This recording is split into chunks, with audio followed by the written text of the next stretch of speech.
Narsapuram station. రైలు దిగిన వెంటనే గాలి తాకిడి, మట్టి వాసన, గోదావరి వాతావరణం, ఇది అన్నీ కల్పిస్తే ట్రిప్కి సూపర్ స్టార్ట్ అన్నమాట. ఇక్కడి నుంచి నర్సాపురం బోటి యార్డ్ వరకు కేవలం 5 నుంచి 7 నిమిషాలు. అక్కడి నుంచి పడవ ఎక్కితే గోదావరి మీద ప్రయాణం అసలే మాయ. నీళ్ళ మీద నడుస్తున్నట్టుగా 2 గట్ల మధ్య గాలి తాకిడిలో ప్రయాణం.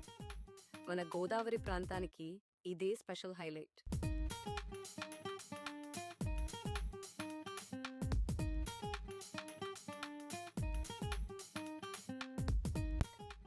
పడవ క్రాసింగ్లో మధ్యలో చూస్తే మత్స్యకారుల జాలర్లు, తీరానికి కట్టిన చిన్న చిన్న పడవలు, పక్షులు, వీటన్నింటి మధ్యలో ప్రయాణం చేస్తూ నిజంగానే మనసు పులకరించిపోతుందిరా బాబు.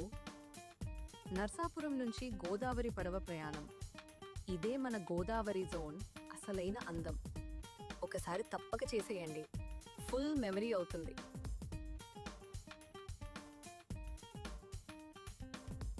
కోనసీమకి ఎంట్రీ ఇవ్వగానే ప్రకృతి పల్లకరిస్తుంది.